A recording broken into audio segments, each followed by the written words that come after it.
I'm sorry, so did I go first? Oh.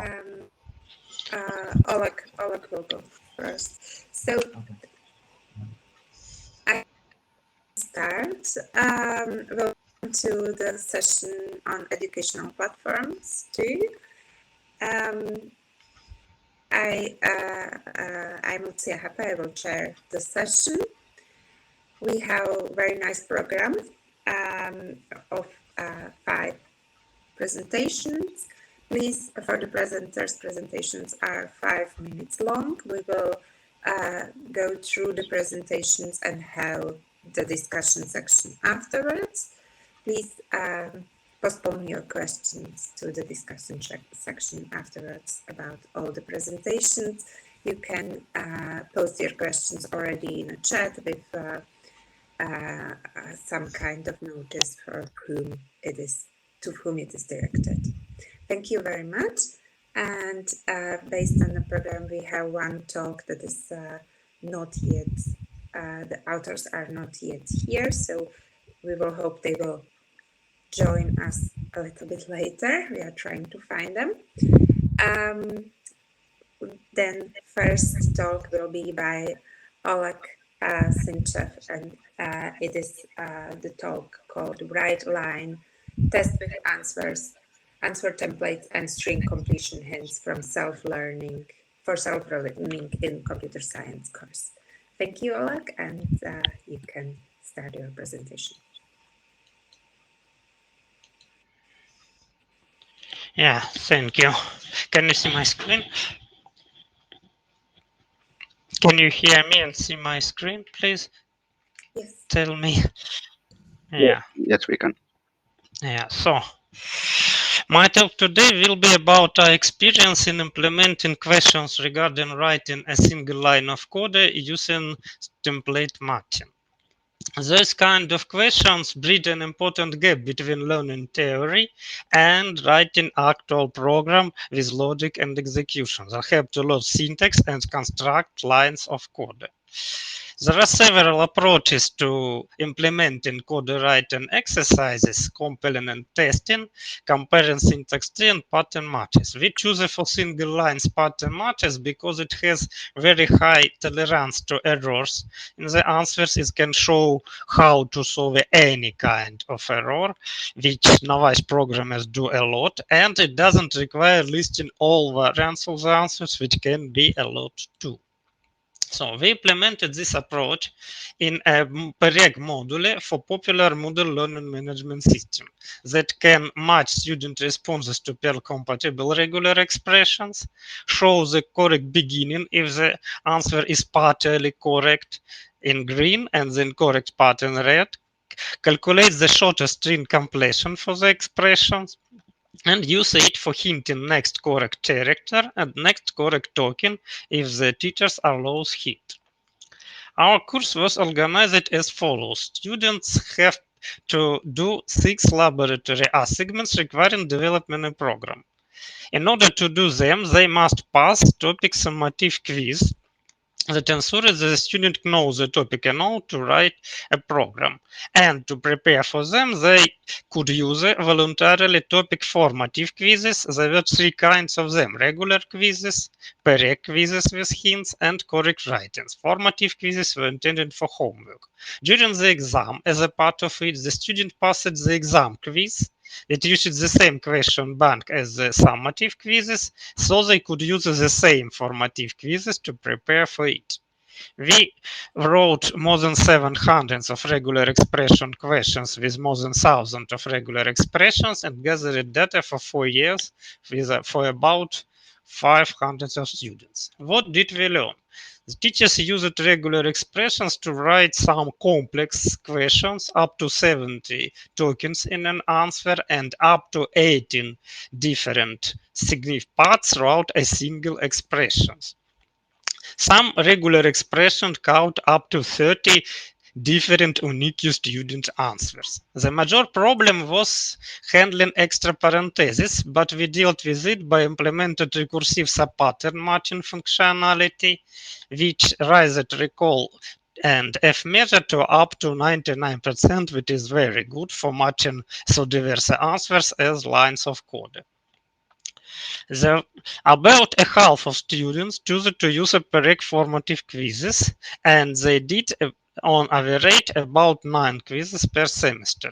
The majority, about 80% of the question attempts in them resulted in correct answers without teacher intervention, and about 1/3 of those attempts used hints.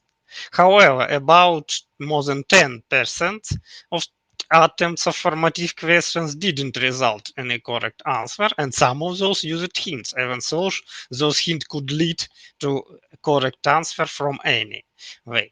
So, what can we conclude? Regular expression turned out to be a viable way to implement short answer programming questions like writing a single line of code.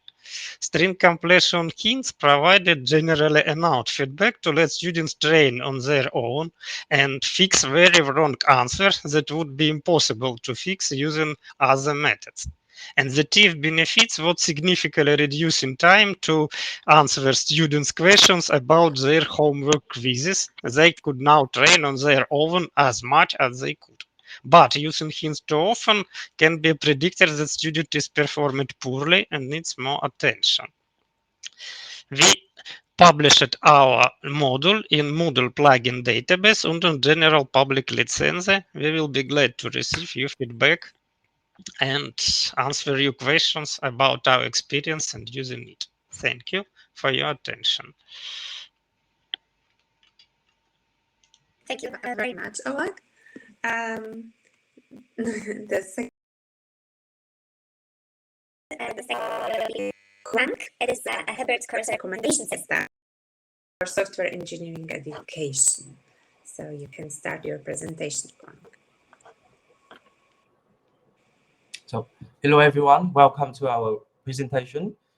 And our research was led by Dr. Nhi Võ and other authors including Nam Tu, Quang, and Bang.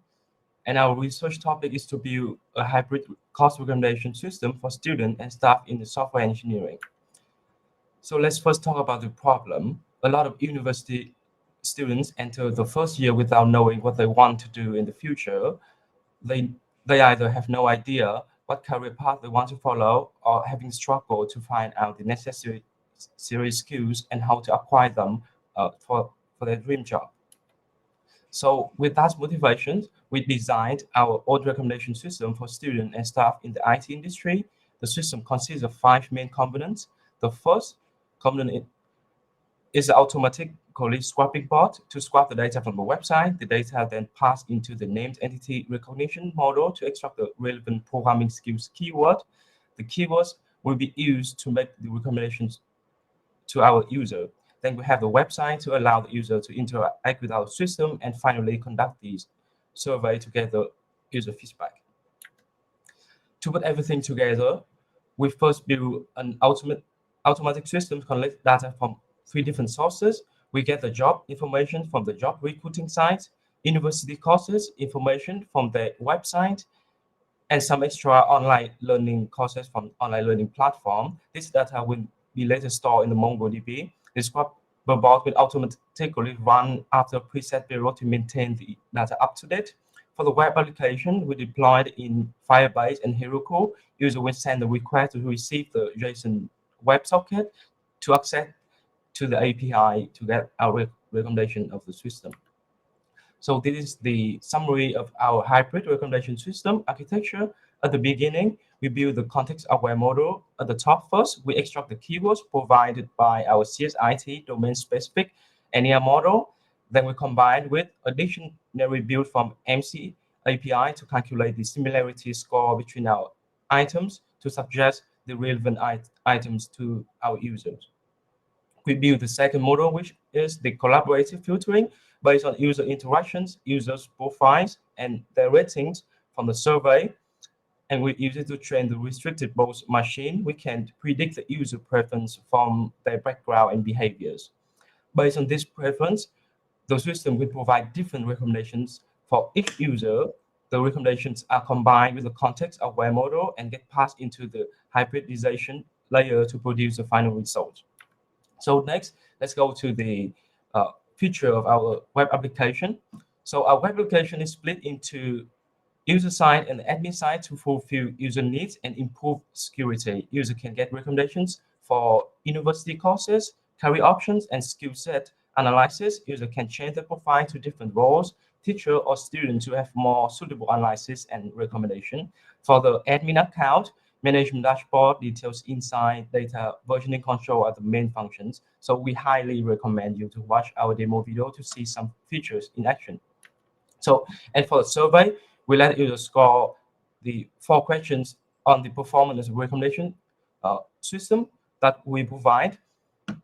The rating are from 1 to 5, with 5 being the most positive, and then we have 4 remaining questions to access the UX and UI design of the website. And to further validate our survey responses, we conduct a statistical test on the result. We perform the normality test, which show that our responses did not follow the Gaussian distribution at 99 confidence level. So we proceed with the non-parametric test, the Kurzweil-Wallace age test, and the Friedman test. We split the user into 2 different ways depending on their expertise level and career interest. The test finally prove the different groups user had different answer and ratings for our system. This indicates that we obtain quite good data sample and many opinions from the users. And for the future work, we tend to integrate this system in the university system, and we need to revamp the UX and UI a little bit. And regarding to the recommendations, we need to expand the data set to cover more universities and the career path. And finally, we could get more online materials such as the books, research paper, and online tutorials to extend our recommendations to user. So that is the end of our presentations. So thank you very much. Thank you, Quang. It was a very interesting topic. We will ask later the questions. The third talk will be by Ropa about ASPA tool. Please, Ropa, you can start your presentation.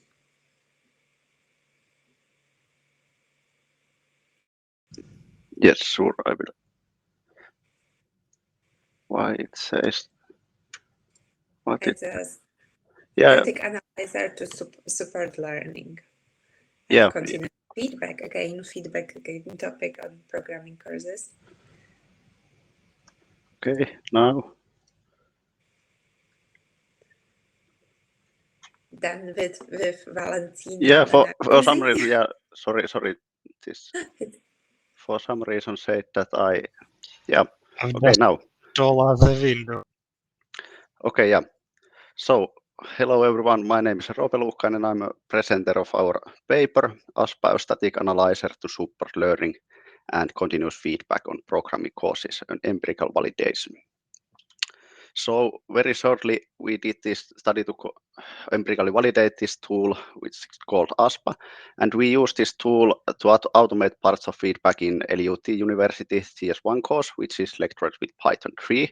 So basically, student can run this program and get feedback about his or her own Python program.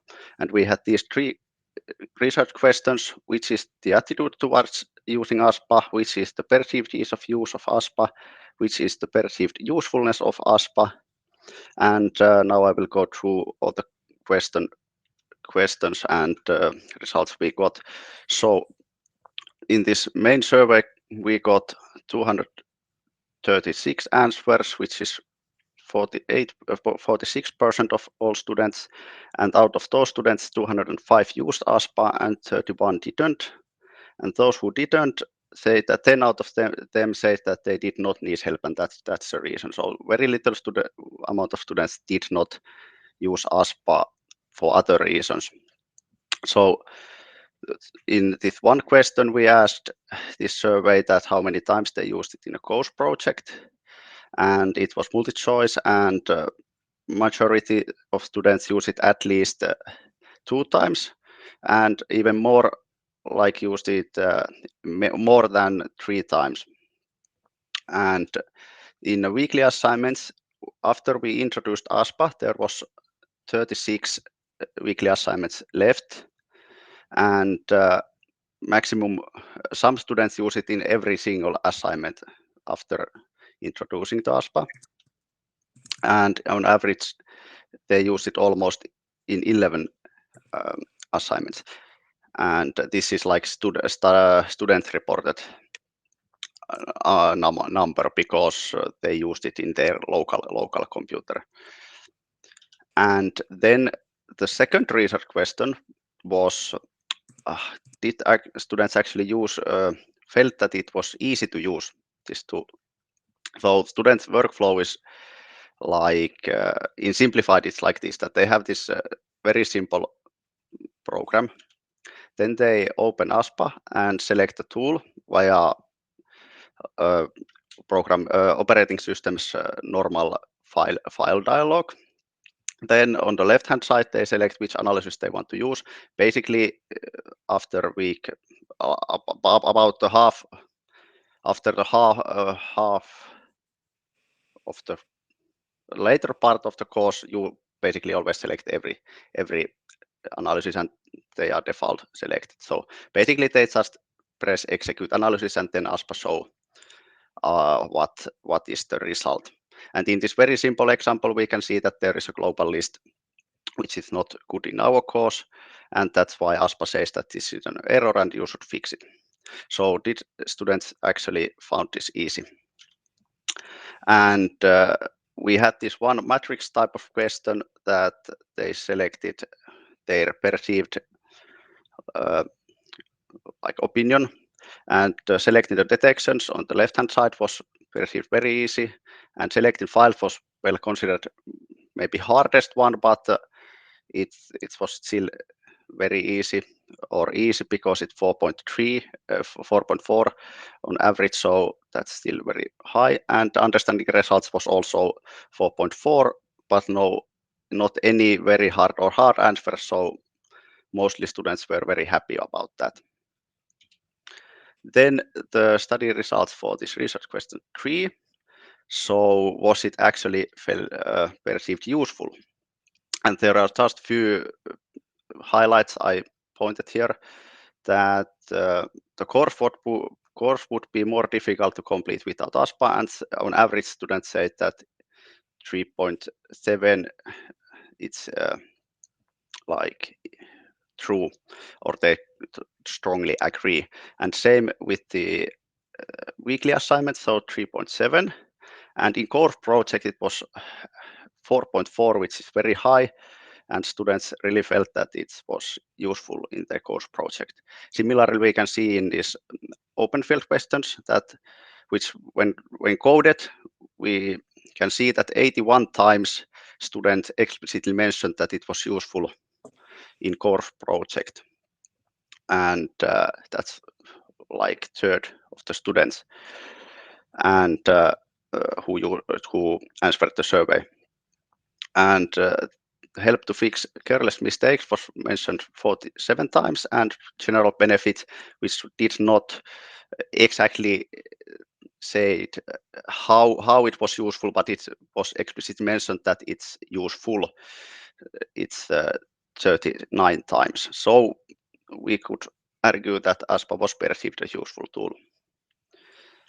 And then you might ask that, does it actually help students' performance?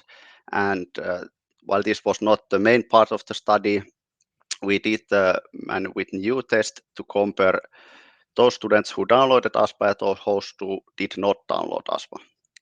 And if we take all the grades, although those students who did not pass the course, it's very significant difference, but that's basically not very meaningful because there are students who did not do like anything in the course. So when we only take those who passed the course, so then the most significant result was in this final grade, and the least significant in examination, which is little bit same result what was in the first Oleg's presentation, that if they use too much this tool, or it might be because they use too much tool, In weekly assignments and course projects, they actually don't learn to do like coding in examination, because in examination they did not have ASPA. In weekly assignments and course project they had. But this is like one of the future research that we should more find out what's behind these results, and other future research is to replicate this study and also improve ASPA to cover more errors and violations students did. Thank you. That's all I have. Thank you, Robert. And the last talk will be by Enge. It is about interactive web-based authoring and playback for video manuals. So please, Enge, you can start your talk. Yep. Okay. This is a two demo or two paper for the interactive web-based authoring and playback integrated environment for programming tutorials. In short, we call it ITSS. So the motivations and challenges, I believe every one of us have used video tutorials before. And when we want to teach the students to program, we tend to also supply them with links to video tutorials for where they can actually play it, rewind, forward, look at the subtitles, even annotate on the videos. Typically, these videos are streaming nature, and it has quite limited interactivity. Besides the playback, forward, and annotating, there's not much things that you can do. For example, accessing the codes, you can't do that. And there are quite many existing studies shows that if you can increase the interactivity in the sense of tracking the author's movement or accessing the author's source codes and workflow, it tends to improve the student's learning experience. However, these existing studies tends to, because of it needs to record the tracking and the playback, it tends to have custom installation and tends to be intrusive because they use the OS level accessibility APIs to track the author's movement so that it can record and playback. So this particular tool itself, which we are developing, is a web-based authoring tool and playback tool. So this is a screenshot of the playback on the browser. It's similar to the authoring side. So the authors, besides having this screen, they will also have a record button somewhere at the top. So when they record this video, or when they record this tutorial, every actions that they do, for example, scrolling of the bar, typing of the code, their audio, all will be recorded as a text file. So basically in this artifacts, text-based artifacts, you have the time and the event that's happening all recorded in those text files. So when this student actually comes to this screen and wanted to play this video, instead of a frame-by-frame video that you normally see on YouTube, is actually replaying all the actions that the author's done directly on the browser of the students. Okay, so the students can also move along the timeline and see different timeline and the different parts of the author's presentations, including the codes, source code. So the source for the student, they can actually copy anything that is on his browser, including the source code at that point of time. The student can also compile a code and run the code directly in the video itself. He can practice the codes that is been within the video directly on his browser. The authors can also choose to segregate the tutorials into many subsections and resequence them so that the student doesn't have to watch a very long video. They can watch the video by sections. Currently, these tools support Python and Java, and is hosted on Amazon AWS using S3 and the relational database RDS on Amazon. So some benefits of the recording approach. Due to this recording approach, the authors can actually modify separately without re-recording the entire tutorial. This is similar to subtitles. If you're familiar with subtitles, how they are recorded, it's always their time and the subtitles that are appearing. So the authors can even change the source, the code that they wrote inside the text file without re-recording the entire tutorial. And because it's text file, we can search the text-based artifacts accurately instead of traditionally we have to reverse engineer or transcribe from the video frames. And because of that, we can provide context-specific assistance to the student. For example, if the student encounter a null pointer exception in Java, so by having this, the way of recording, we know that it's based on Java language. We know the exact error messages. We know the exact code that was on the screen. We can actually search Stack Overflow directly with all these key terms. So it's more context specific. And to the student side, when they load the video, you are no longer loading the whole video. The whole data size will be much smaller than the recorded video because they are only downloading the audio plus a few more text files, text artifacts. So to the evaluation, we actually did 3 different evaluations. One is on the author side, one is on the student side, and one is on the system performance. So I'm just going to go through the authors and the students' evaluation. So you want to understand from the participants who are actually needs to author a tutorial in the faculty, how easy to record a programming tutorial on our environment. We have 20 participants. All of them agree that it's either strongly agree or strongly agree that it's very easy to record the programming tutorial. There's no custom installation. You just use the typical browser. You can record a programming tutorial. We wanted to evaluate the UI UX based on the system usability scale. We achieve a percentile, 74 percentile, which is generally good. But based on the comments, there are actually some more enhancements or some more UI features that we need to improve on. We also asked the participants the list of features that we actually develop. And from the author standpoint, is it useful when they record a programming tutorial? As you can see, most of them felt that it's either strongly agree or agree to those features in terms of writing codes, in terms of recording the scrolling, highlighting of notes, and so on. And from the student side, we invited 88 students, of which 84 participated. They watched a traditional video to learn a particular programming concept, and then they use our environment to learn the same, a similar difficulty concept, but on our environment. And then they will actually do this survey. Over 72% agrees or strongly agree that it helps to learn programming better. There is a 20% on the neutral side. And based on their comments, we realized that there's one key findings is there's something missing from our environment, which is the speeding up. Normally, when you watch a YouTube video, one of the key features is to speed up. And that is not implemented in our first version of the ITSS. So that is actually enhanced subsequently. In terms of the system usability scale, you also achieve 73 to 74 percentile.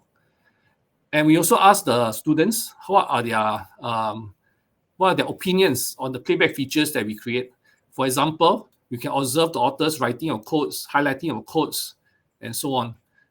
Interestingly, we have a balanced view for seeing the face of the author, same as the author's evaluation. Recording of the face for the tutorial. It seems like there is not much of an impact, or there's quite a balanced view across whether they wanted to see the face of the author or not. So lastly, this tool itself describes ITSS, integrated extendable scalable environment for both the authors to author programming tutorial and playback directly by the students on the tutorials. We presented the novel recording approach to store the video in text files and primarily a few text files so that it can be played back onto the student side. And we presented the evaluation findings of the 2 user studies. That's it. You can reach me at this email address, or if you're interested to look at the source code, it's actually open source at this GitHub Interactive Tutorial Software System. Thank you. Thank you very much. The authors from the first paper from University of Helsinki are not there, I think so. Okay, so we can start our discussion. There are already 2 questions from Oleg. One is for Quang. It is about the recommendations. Did your system provide explanation of its recommendations to the students, and what kind of recommendation as well? How they reacted on these recommendations would be interesting to know.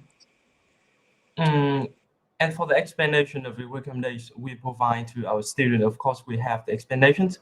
However, for some particular obvious case, for example, we recommend the course of intro programming to Python, which is highly recommended to the career path of become a machine learning engineer. That is very obvious. So for that kind of recommendation, we don't need to provide the explanations.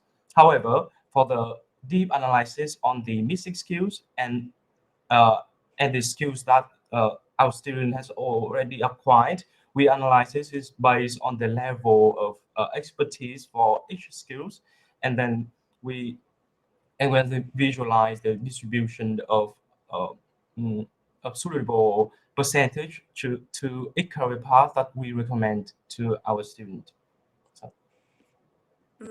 So the students actually decide on the path, or this or skills. First, actually, for the missing skills, they can see how the missing skills is important, and also what's for the skill they already have currently. So in what level is that current skill is, and do they need to improve that skill, or they need to maintain it for the career path that we recommend for them. Did you gather statistics about how often your recommendations were followed by students? Excuse me, can you repeat Did it? you gather stats how often your recommendations were followed by students? Actually, that would be the future feature after we integrate it into the university system, because it is very hard to keep track of the user at the moment. So after we integrate it into much more professional system, then we may have able to track it and use that to have more analytic insights further on. So that would be for the further direction that we already have been thinking of. So there are constantly created new job roles and new interdisciplinary jobs and roles in the cross-functional teams. They are very hard to describe and always appear based usually on the competencies of the person, of the hire.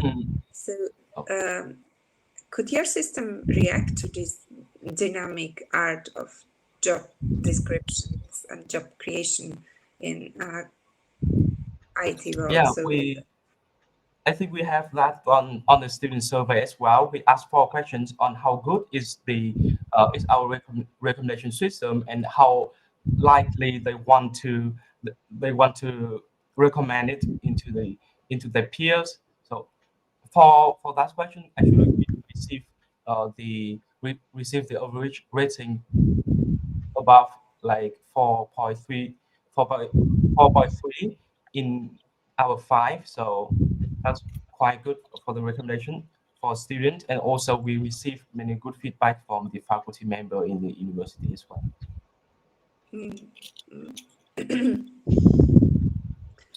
Have you observe some differences among, for example, how many recommendations? Yeah, you do not know yet if they follow or not. That is the future work. But usually some diversity groups, like girls in IT, they have a little less career path perception. They do not know what they could do with computer science, as some studies propose. Did you see any differences, like a number of recommendations or hints or something, what they need until they get the career path perception that shows them what would be possible for them? Actually, on the admin side, we have the analytics of how many people use our system tend to be follow which career path. Actually, we have many charts to visualize the demographic of the user, how many user which are student, with in what major follow what kind of career path that they want to be, and also for the faculty member as well. And are there some insights about some demographics of the user base? Yeah, I can. I think I can show you the a part of the demo. Okay. Let me see. So, let's use a website.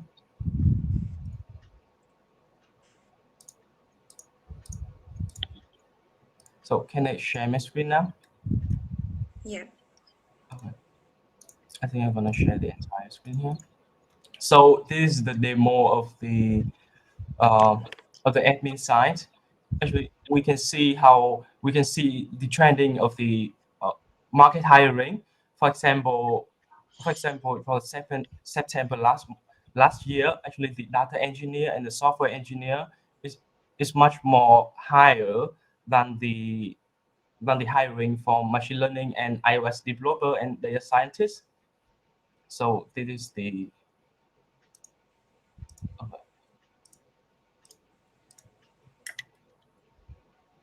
yes. Yes, here is some traffic of our member. How many? Here we have 3 recommendations. The first one is the course recommendation and career recommendation and the skill analysis. For the career recommendation, we have the most responses, which is nearly 1,000 of them, and also here the traffic of that month. So yeah, here the demographic of type user we have. Mm-hmm. So that is all for the user traffic analysis. And for the keep tracking of how often the user follow our recommendations, actually we currently not have it on the system now.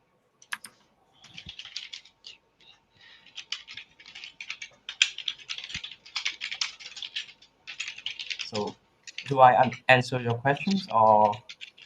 Yeah. Okay. We can proceed with another question from Oleg to Ropa. Did teachers use the same tool to grade the student assignments, the ASPA tool? Yes, they use it as like a baseline that we run all student files with this ASPA tool, and then if there are some violations detected, we include that as a part of the grading feedback. But every course project is still evaluated with by human. But these weekly assignments are evaluated by like automatic tool, which is still different tool where they submit their students submit. So weekly assignments are not graded with this tool because they are not graded by teacher at all in our course. But the the course project and examinations are analyzed with ASPA, but it's just the baseline of the grading because we think that human is still needed in this evaluation of like larger programs. Like smaller weekly assignment can be auto like graded, but for now at least the larger project should be checked by human because well there are so many possibilities to do the same thing that some of them, even all of them work, it doesn't mean it's good solution. Well, it's just a factor to be considered, and it's really interesting to discuss how it affected the perceived usefulness, because there is usefulness to learn and usefulness to get a good grade for students. So how much did they perceive the tool as useful just to do what the teachers want from me?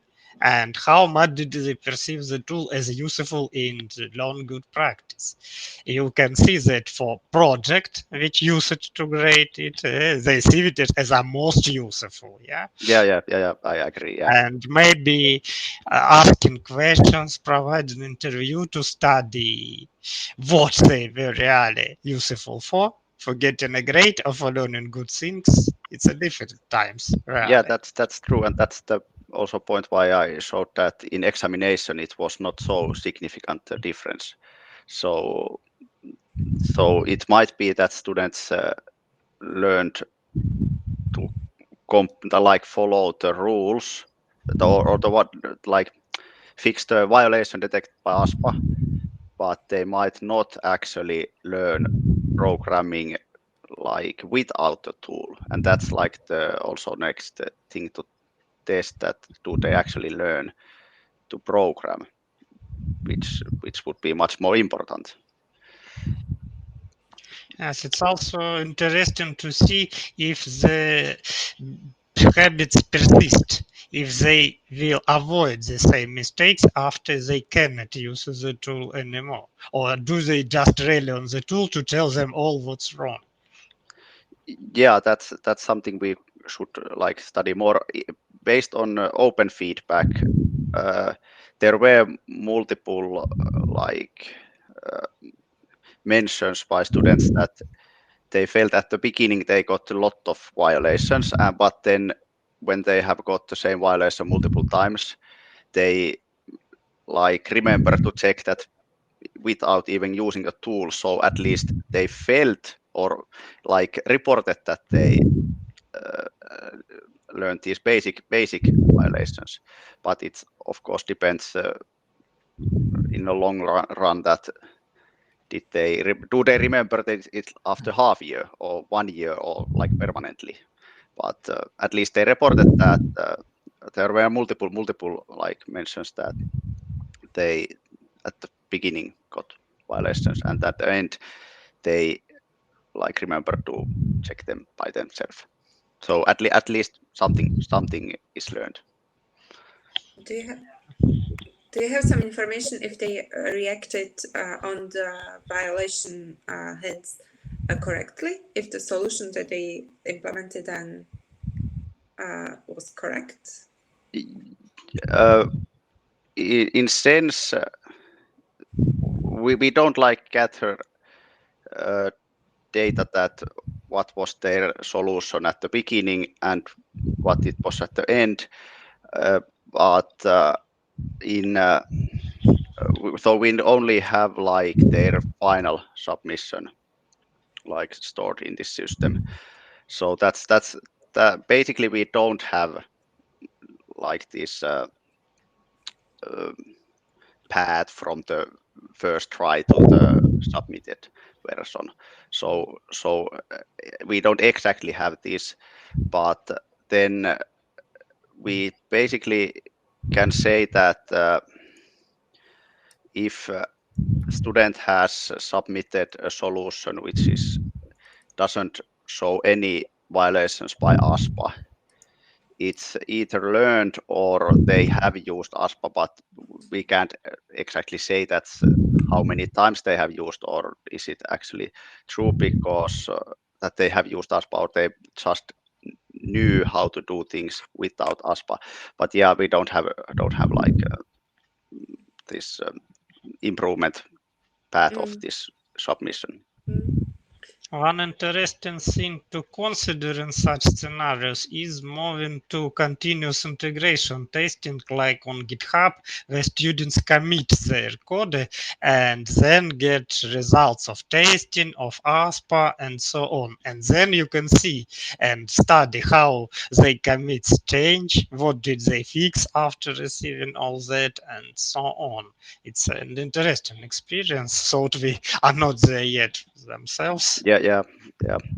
That's really good comment, and we have had discussions with our grading like it's a third party grading tool, but it's something I can't decide that do we integrate, which is unfortunate. But I really hope to see it ASPA integrated in submission system, so it would be we could get these like other than the last submission, so we could get this other submission. And yeah, like you said, in GitHub we could see what changes were made. So that's really good point and really interesting to see.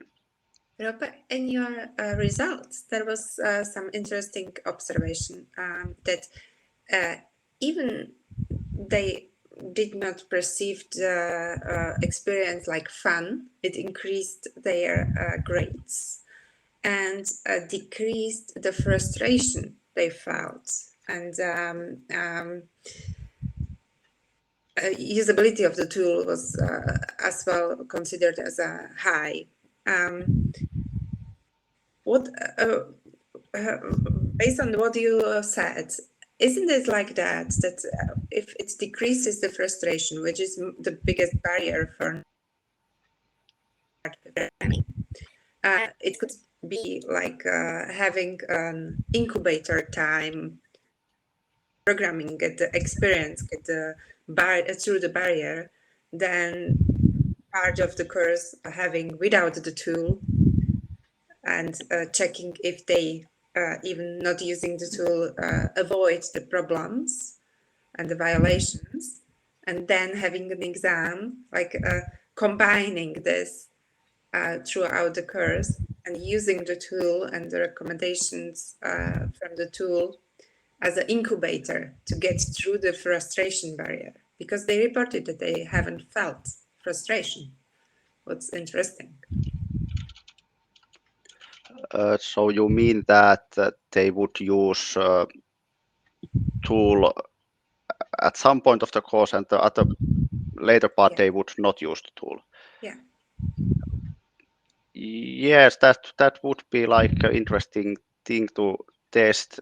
So what we can see now, because they did not use it in examination, which was this very last thing they did, and the performance in examination increased less when they downloaded the tool. So I'm not sure that it would work in this short period, because the course is only half year and you don't learn to program in half year. Yeah. So maybe it needs to be longer, but like it is interesting. All of them were novices. No previous experience with programming. Most of them, like there are, if we had like 518 students, there are at most these 18 are like good programmers, because this is mandatory course, so there are might have some who has programming experience, but great majority are novice programmers, and because there are also non CS majors, so this is basically mandatory to almost every single student in our university. So there are from business school and from chemistry and areas which are not like probably ever after this course programming. So yeah, they are really novices also, those who are not interested at all also programming. So they just have it because this is a technical university. This is mandatory for, well, like I said, almost every single student, not every, but almost. Okay.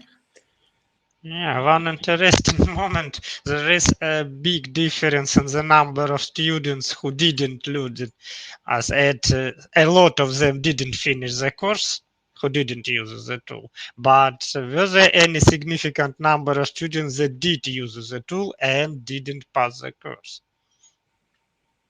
Well, I don't know exact numbers, but I can check if there's a like, if we if you have the paper, oh, I can open the slide. So Because this is a really interesting discussion, that it seems that it helped maybe the students to avoid the typical frustrations by novices. And There start is a kind of cause and effect. What is the real cause? Are there the student who didn't intend yeah, to like learn well? yes, if I will just share this. It may be that the student who didn't use the tool just didn't took the course seriously. Yeah, Yeah. that might be. But I will just share this editor screen. So we can see that this upper part there is like 375 downloaded the tool, and if we check only the passing grades, it's like the lower part. There is 324. So there is this 551 who downloaded but did not Yeah, I pass. see the But numbers. yeah, What's but we don't know, because this is like these numbers are different from those who answered the survey. So we don't know, did these 51 students use ASPA at yeah, all, that's a because problem. these are from different systems. We uh, are not like we didn't were able to combine these, because this survey was like well, there are these different systems that we don't have authorization to combine students' information from multiple systems. So yes, we don't know if these 51 students used ASPA at all, even though they downloaded it. Because, for example, in survey there were like 18 students who downloaded it but did not use. It Yes, was like it's the a first. problem. Did this tool develop at a new university? In our Did you develop this tool, or can you change it? well, yes, we developed this tool, and we can change the tool. So it must be easy to add some remote login that every user will be logged in your database under some anonymized identifier.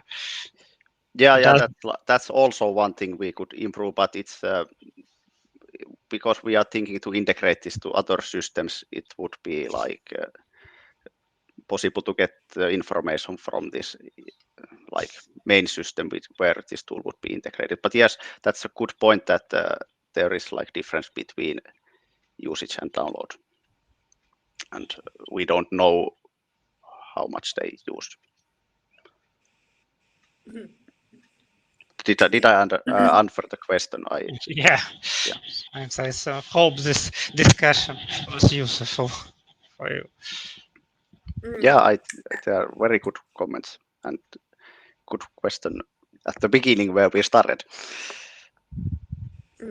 So we had a lot of feedback and interaction with the teacher or the trainer as a topic in our talks here, and a lot of automation of this interaction and feedback that teacher could give.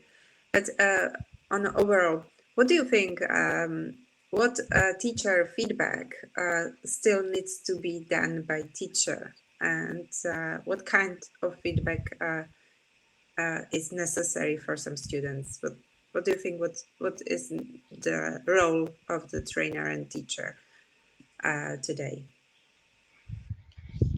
Actually, well, you can see that the work I presented today was a kind of old work because we had a stats for 4 years of using it. But what we are working now is more presented in conference like intelligent tutoring systems, and it is about providing semantic automatic feedback, determining the domain law that the student violated in their answers and providing meaningful feedback why their answer was wrong.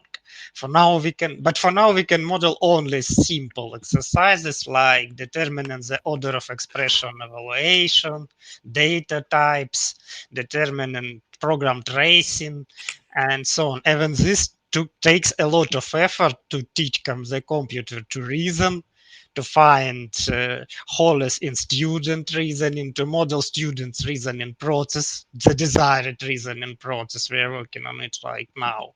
And then having a dialogue with the student, asking questions about their wrong answers that let them learn. But for now, we can do this only for simple exercises. I don't know if it can be generalized for creativity, for writing programs and problem solving. It's still a great field to learn. So high level problems are for teachers still, but low level training skills that need to be used to programming, that can be automated, and it saves a lot of time for teachers. When I introduced automatic feedback for some routine tasks, teachers, oh, now we have time for something else, for something that is really useful. And there are some students, for example, we sometimes get foreign students that know language very badly, and but what I did see with automatic feedback that does time, oh, it says so shows us what to do.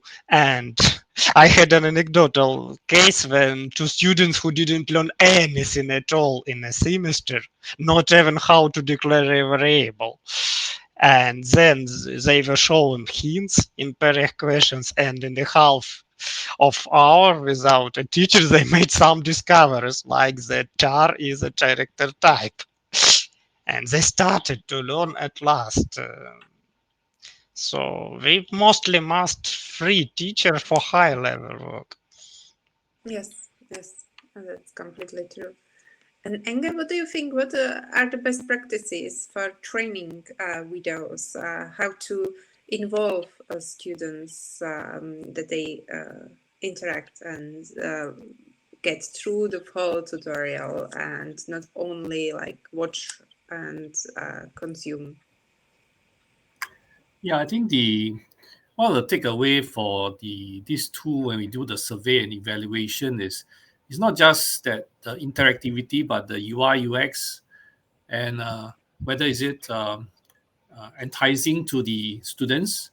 So besides being able to engage the students with the audio and the movement and the practicing of codes, the overall design of the UI also motivates them to continue learning in the video tutorials.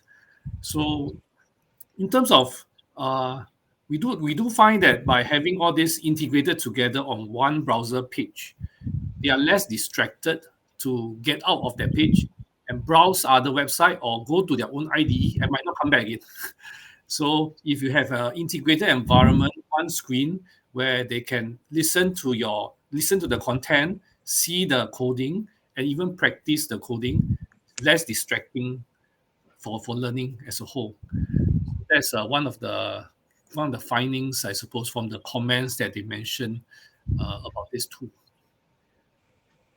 Yeah, I agree with this. Like having everything in one virtual space, not moving around and not being able to change to something else is very helpful. It's like being in one room.